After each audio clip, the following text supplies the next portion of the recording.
Okay, first things first, I want to say yes, I know I'm recording this lopsided, but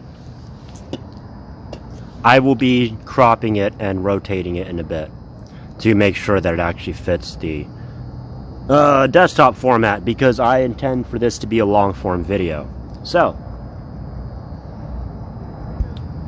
what we've been seeing as of the past year or two, although this has been going on for quite a while, in fact it's like the past 2 decades, as far as the wars go, and the proxy wars, I mean, it's pretty much ever since the 90s, what was it, Desert Storm, and I mean, all the way up until now, the proxies wars are just not ending. Literally not. We got ourselves involved in another one again. And what you're seeing is, you're quite literally seeing playing out a clash of the titans. I mean, if blatantly just violating international law and, you know, even the principles that they're built on, just to, arrest a dictator or a political leader that you don't like, and then use the fact that he's a dictator as, you know, justification for doing so. I mean, okay, I guess that part's a little bit, you know, same old, but I guess you could say as of now, we've kind of just come to the point of accepting where, you know, the moral high ground doesn't matter. The high horse is just this illusionary, you know, pardon my French, but it's bullshit. Well, it's actually horse shit, because, you know, the moral high horse, it's a horse. Sagittarius. I know, it's a bit of an astrological joke. Ha ha ha, you know. Slapping my knee. So, there's that. And what else do we got going on? Well, we have record inflation, albeit not as bad as, you know, back in 2022, when right after that pandemic. And look, I'm not blaming everything on Joe Biden or Donald Trump, although if you look at Obama and you look at Bush, I mean, you could at least see that their behavior was, you know, more appropriate. At least they could speak coherently without, you know, swearing and, you know, tripping over their words or cussing people out. I mean, yeah, I know it's because they were younger, and, you know, they, you know, could have a little bit of competence. At least we can have that, right? A president, a leader that's young and able to articulate himself. Is that too much to ask for? No, I guess so. And, you know, I mean, who would have thought 43 was young? Or I don't remember how Bush Jr. was. But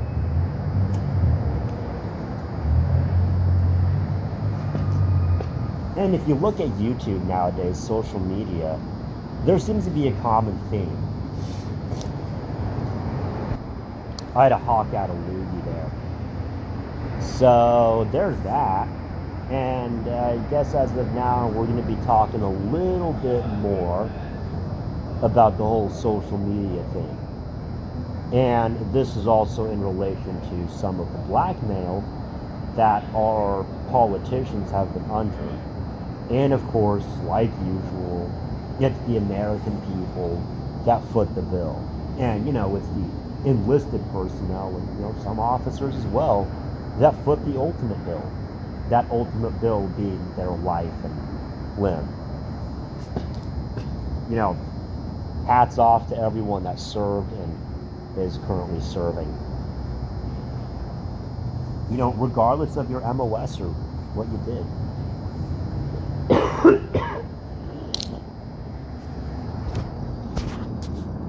Well, I apologize for the hacking and the spitting, but whatever. We gotta talk.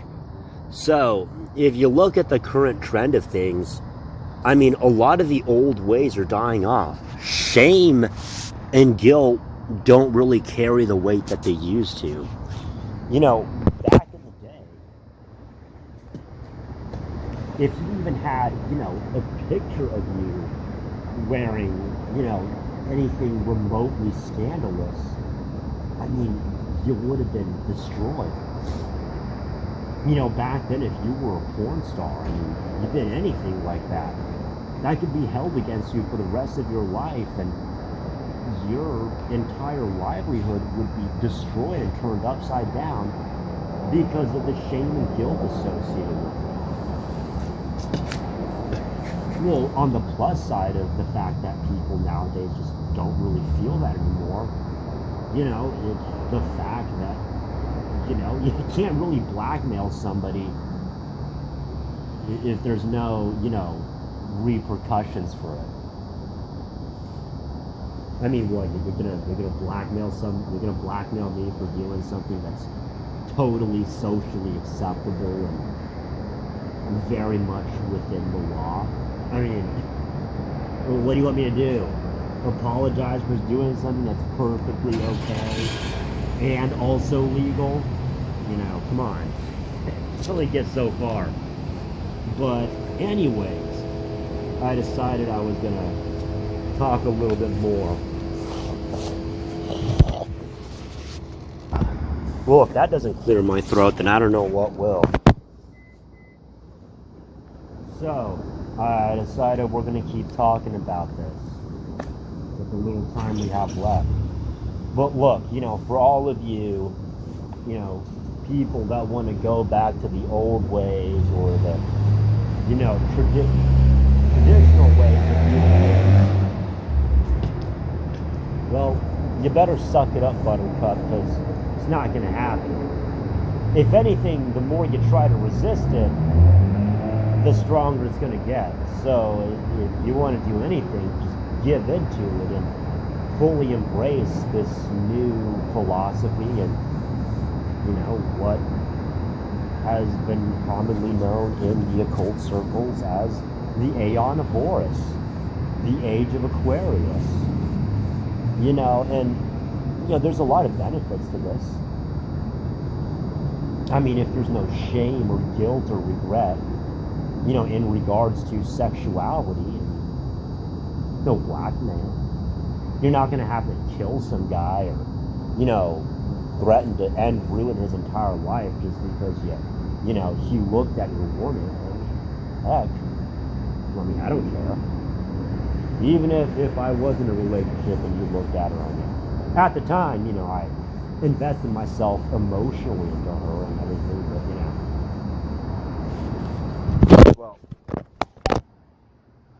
Well, that turned out to be a total fucking disaster. So I learned not to do it again. And look, I know there's a lot of you, you know, and I'm not the only one. You know, I get the feelings of nostalgia, wanting to, you know, go back to the old ways and try to hold on to the old things. You gotta let it go. You gotta let it go and you gotta move forward. And, you know, as far as the Clash of the Titans, I mean, we're quite literally seeing, you know, we saw all these people trying to hold on so desperately to their power and money. I mean, just like, you know, Cronus castrated Uranus and then tried to eat his own children. Well, you know, now we're seeing the part where Zeus is, you know, doing the same. He's sniffing Cronus, and then he's going to kick his ass in Tartarus and dig all his kids out. And then he's going to, you know, repopulate. He's going to go have sex with a bunch of mortal women. Look at that. Look at Cronus, you know, trying so hard to keep everything in line. And Zeus is like, nope, down to Tartarus you go. I mean, I don't know about you, but I like Jupiter. But then again, you know, I have a lot of Cancer in my chart. In fact, I have, well, I'll just say, without giving into too much detail, I have Sirius in my 5th house. I also have Ceres in my 5th house. A lot of my dog stars are in my 5th house, so you know. Bit of a Jupiter guy, also a bit of a dog guy. You know, I love my dogs. I want to go home just to see my dogs. Say, I really do love them. But that'll be it. Take care. Bye-bye. I'll try to do a Donald Trump impression here. It was really tremendous knowing all of you. It's good stuff. You can finally have something really tremendous. I promise each and every one of you, it's gonna be great. It's gonna be tremendous. You know, Zeus, great guy. Known him for many, many years. Great guy. All right, that's it. Bye-bye.